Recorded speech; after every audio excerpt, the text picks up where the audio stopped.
Hello and welcome to the Securus Firestarter for June 16th, 2014. Although if you were confused about the year, yeah, anyway. Joining me today it is just Adrian Lane. Mr. Rothman is off on a beach someplace. Adrian, are you on a beach someplace? No, but it's hot enough to be here. So I got lots of sand in the backyard, just no water.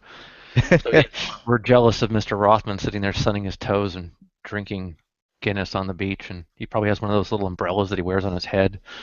I think of all of us, I'm the one that would need that little umbrella. But yeah, no, it is. Let me see.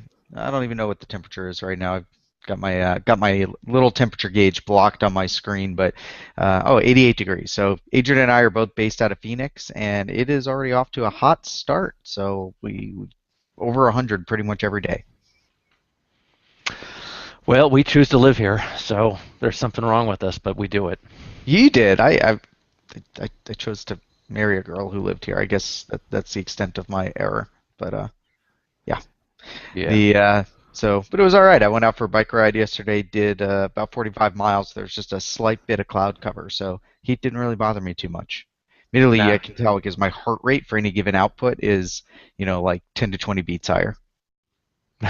So you just keep heart rate the same and just go slower with the temperature Yeah, and I mean humidity. it seriously. I did a run like in New York when I was traveling a couple weeks ago, and I was like 30 seconds per mile faster just because of the temperature difference. So it's pretty impressive how noticeable it is. So Well, while we wish about going to other places during this summer here, what do we want to talk about today? What's been going on in the news? yeah, so one of the interesting things that came out last week was Apple. So I've been kind of noodling around an article about Apple and privacy, and I realize some people these days accuse me of being a fanboy, even though previously I was highly critical of Apple. It's just, they've changed. They've improved a lot of things. And then somebody goes, but I know 4.0 days on XYZ platform. I'm like, yeah, okay, every platform's got that. Anyway, so the area that's been fascinating me lately is their approach to privacy. And in particular, if we actually the big news last week that kind of leaked out was that the iOS is now going to randomize the MAC address of your devices as you're just kind of wandering around in public locations. And so the way it works for people that don't know with Wi-Fi is a lot of devices will kind of probe the network to see if access points it knows about are there, and then if so, it'll initiate a connection. Now the problem is that can be used to track you. So common names, or you're always sending out these beaconing depending on the platform. And Apple's always actually been pretty bad about that. That's always done a lot of beaconing that made it kind of easier to track. But that was kind of needed for some of the convenience of connections. So what they've done now is they are randomizing the MAC address when those random, hey, are you an access point I know about is out there is going on.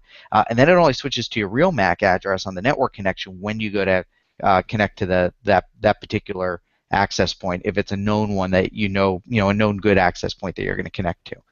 So the implication of this is, I didn't even fully know this. I knew there was some tracking going on, but apparently, like you walk around malls and stuff, and people are tracking you based on your phones, and that's feeding back into some of these commerce systems. And so this is a way to defeat that.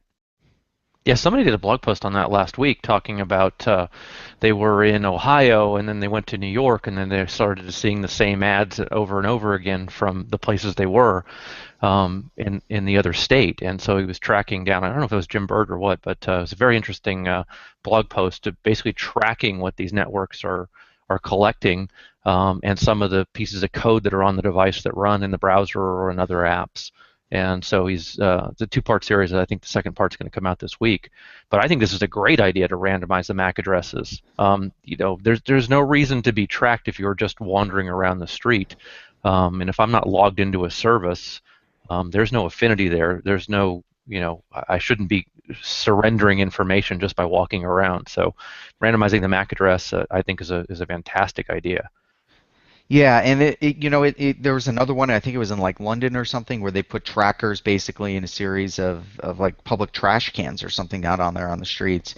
Now, admittedly, there's nothing we can do to prevent tracking. I mean, if somebody really, really wants to track you, like government level stuff, that's going to happen. And if they can get into the phone network, or the phone company starts selling your position data off, which wouldn't surprise me. Although that might at some point become a privacy lawsuit sort of a thing, which I don't know, we'll probably lose.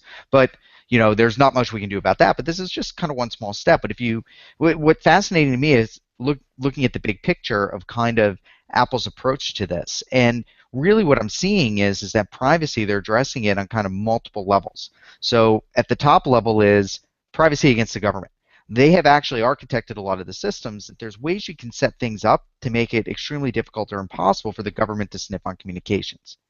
And in my book, I think I'm just guessing. I think it's less marketing and more that's the stuff that their executives use, and they probably just think it's really freaking creepy, the way governments do tracking. Now, look, if they're forced under court order, they have to fully cooperate. However, iMessages and FaceTime have both been architected, so there's no way for them to insert themselves without re-architecting the system. They can do that, but it's going to be pretty difficult. And then they've also put in a poison pill in the sense of their transparency report. They said last year, we have never been asked to disclose XYZ, which means they don't have to publicly say that they've disclosed it. They just have to quietly remove that from the next report. So you combine those things together. iCloud Keychain, there's a way to set that up, and I wrote an article over at Tidbits, I think, that can actually make it so it's effectively impossible. It is impossible for anyone short of cracking your system and stealing codes off of it to get into your keychain. So I think that top level is pretty interesting because not necessarily any business market reasons that doesn't affect buying behaviors, but it sure is interesting. And look, let's be honest, they do cooperate when they need to with law enforcement and others. But they are architecting the system so that there's not like a default tap in the back end like there is with Skype or like research remote BlackBerry was forced to add for the Indian government. Yeah, I think by reading all of the news releases, what was it also that came out on Friday? I think it was that Apple was going to be encrypting all email exchanges in between their own sets of servers and some of the other large exchanges in order to keep privacy. So yeah, it looks like they're really attempting to protect the data that they have control of. And so if the U.S. government or somebody else wants it, they're going to have to come and get it through court order or some other sort of legal means. Yeah, and look, they don't sacrifice usability for this. For example, all your documents you store in iCloud, you don't ever get to control the key. And it's the same with like Dropbox or Box, although that may change for some of those platforms at some point. But that means that those are exposed. So if there's a subpoena, they can just come in and get it. I mean, Apple has full access to those. Anything that's in a web interface, they have access to. So they always put usability first, but they add in these controls, and some of it's gets pretty advanced. For some of the iCloud stuff, to like register devices and add devices and get added to these keychain loops. Like if you actually look how they structured this, they build in a lot of notifications to all the existing devices. So anytime I add, for example, a new device, a new computer, or whatever, I get alerts on all of my phones that's been added into the communications. And it's not like a shared key. It actually that has a keychain where there's a public-private for every single device that's hooked in. And now that's more security than the privacy piece. The next area, though, is we've got all that top-level government stuff. The next is kind of on the advertising side. And, they've got kind of a crappy little mobile ad network, but they do a lot of things in terms of restricting privacy around that. But if you keep dropping down, they've also now been, and things like DuckDuckGo is going to be an option for search in the next versions of the operating system. But you keep driving down, and they're actually embedding stuff in the hardware. So, hardware keys in these devices that they don't keep track of, so that even if government comes to them, they can't easily recover those codes to allow somebody to decrypt a device.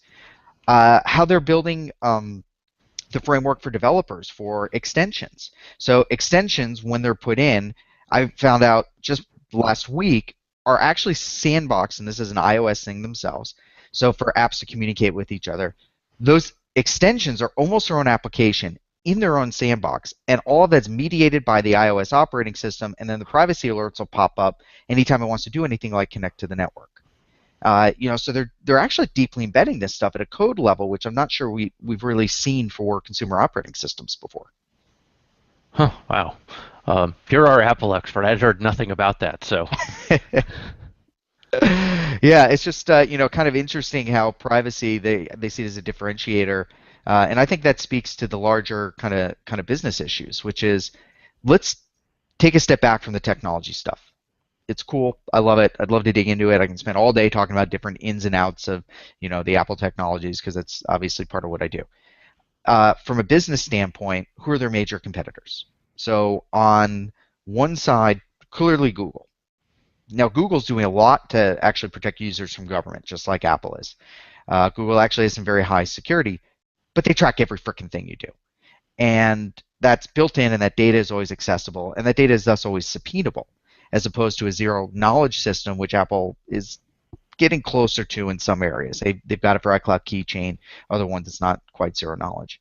So, in terms of privacy in Google, Apple's attacking their fundamental business model. I mean, there's no way for Google to be able to offer the same degree of privacy that Apple is. I think for companies that it matters to, certainly the enterprises, we haven't seen or heard any enterprises really complaining about the Apple model for security and privacy, whereas we genuinely hear that for Android and that platform for BYOD. And so the adoption rates from what I'm seeing are much higher with Apple just simply because of that. Now, patching also comes into that, right? And so, and some of the ability to maintain versions and maintain control over the data that's on the device. But by and large, it seems to be overwhelming support for Apple and underwhelming support for Google and mobile. Yeah, I mean, for security, pure security standpoint, definitely. But looking at the privacy side, even if Google had equivalent security, which they are striving towards, it's just they can't control the hardware the way Apple can, so it can never be at the same level. So they're attacking them on that front, on the security side, and then they're attacking them on the privacy front. I think by the fact that Apple and Google are just fundamentally different business models. Now, what fascinates me is Apple is also going after Microsoft on this as well because who's Microsoft's biggest customer? So Google's customer is advertisers, so they have to collect the data and anonymize or upfront or whatever. They make that available. Facebook to some degree, similar thing. Although Facebook actually, I'm starting to think is less evil than I thought. The way they track everything, they keep it all, but they're not really selling that to anybody else in a direct way. And they're putting controls in around that, which is interesting. Now Microsoft's interesting because their biggest customer is enterprise. So what does that mean? That means if you bring a device into the enterprise, Microsoft is always going to err on the side of the enterprise being able to control that device. And what Apple has done differently is they've actually put in controls that if a consumer brings in a device, as opposed to one work buys for you, you can actually, your privacy is still protected from your employer. So your employer, even with the hooks in the device, the only thing they can do that you might not want them to do would be to remote wipe your device. All of your data is protected. As a matter of fact, if you go to download enterprise apps or enterprise licensed apps through the App Store, they actually have a tokenization mechanism they use so that the enterprise never gets the details about you as an individual user in your App Store account. They only can link the accounts, and then the enterprise can only manage the enterprise apps and never get access to the other stuff that you do. So there, it's protecting the privacy of the user, of Apple's customer, from the enterprise as opposed to just giving the enterprise full control and full visibility onto that device. So the enterprise has a token that says, okay, I need to wipe the data from this particular user's account based upon the token, and then Apple acts as the mediator and then wipes that particular set of apps. Is that what you're saying? Yeah, so with the volume purchase program, the way it works is your enterprise can buy a bunch of apps, so like buy Microsoft Office or whatever else, and then you can download those onto your iOS device when your accounts get linked. But they never get to see any of the other stuff that you buy. So, and then if you leave the enterprise, they just delink that, and then the enterprise itself, again, they don't know what's going on your device. All enterprise stuff they can track though. Anything that the enterprise pays for, they own. So it's like an ownership model. Whoever owns it has full access to it. But if you have your device and your versions of the apps, the enterprise never gets insight into that. Very cool. Yeah, and they can never track anything on your device, even if you enroll in an MDM. So they can track all the enterprise stuff. They can put all sorts of controls around how stuff bounces around between enterprise apps, but they can't touch your personal apps. However, if you leave the organization, they shut it down, all the enterprise stuff gets wiped off your device. That's a pretty seamless model. I mean, obviously we've got the competitors with the that are doing the containers, a la Samsung with the Knox.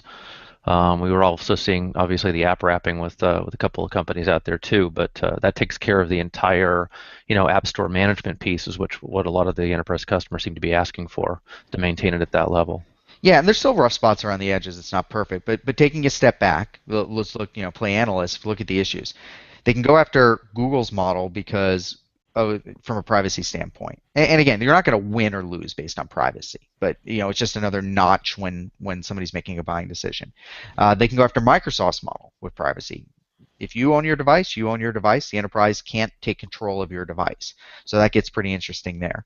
And then, if we look at other competitors that are probably significant, that also applies to cloud for the services side on both Google, lesser degree Microsoft. They don't offer the same level of consumer cloud services. Even Amazon, I think it puts in a defensive position. So, they're seeing in my book, I think they've recognized that privacy can be a competitive differentiator, and because they make the money selling the hardware, they don't make the money selling the services. They don't make their money, uh, you know, selling pretty much anything else. Although we'll get to media in a side note on media in a moment, it gives them an advantage in terms of being able to offer higher degrees of privacy to the people who actually buy the devices, who is the actual customer as opposed to some of these other platforms. So this really is a consumer ease of use play. Just happens to work for a lot of businesses as well. Yeah, yeah. I mean, on the enterprise, I think some of them might get frustrated because they can't fully track everything. So Apple is trying to provide them the hooks that they need to track anything within the realm of the enterprise, give them ownership of.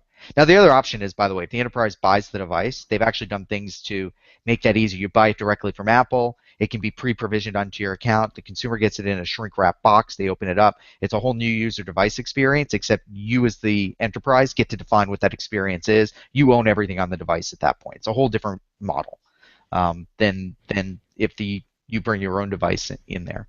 But it just seems privacy to them has become a competitive differentiator. It's not the only differentiator. And they were embedding that at multiple levels. So protecting you from developers, from enterprises, from governments, from ad networks. The one area I don't know as much about though is how much tracking there is around your media purchases. So the TV shows and music and those kinds of things, because they do obviously have very deep access into that. And that's one area that's kind of my to-do list to explore a little bit. Is this where I call you fanboy? Yeah, I don't know. I mean, look, none of It's a this solid was there. architecture. It is a sound approach. It seems to mediate the issues on both sides. And yeah, I have trouble finding fault with it. Yeah, I mean, it's not there are holes. I mean, there are holes, and it's not perfect. I just find it fascinating that privacy is now something that a tech company, is using to go after competitors. Because I think there's business altruism. I don't really believe in for corporate entities, and so they donate to charities for altruism. I mean, the deep integration into the platform side, it seems to me they see as a competitive differentiator, and that's fascinating to me, and I think that's going to be interesting. And I know Yay! what. I said yay for the first time. And I know I sound like a fanboy. I couldn't say any of this a few years ago. I mean, you read some of my articles from back then. There was no privacy. The security had a lot of issues. So there's a very clear cultural change or change in business priorities over the past few years, and maybe 3, 4, 5 years. I'd have to go back and look at when all this started. Well, hey, I think we got to wrap this week's show. Yep. Um, been going off there on the Apple security and privacy You model. need So more coffee. You are so rough around the edges this morning. It's I am hilarious. hurting today, just hurting. So Adrian didn't sleep last night since what'd you do? You said you injured your back a little bit? yeah, there might be some pain medications involved too. So what can you do? That explains the smile. All right, everyone. So we appreciate you coming. So this week, I know we were a little discombobulated because we had to pull it again last minute. And hey, look, I have a little office mate running into my office. So yeah, you can see I have distractions from working at home sometimes. So say hi, Ryan. No? Okay. Have a good week, everybody, and we'll talk to you later.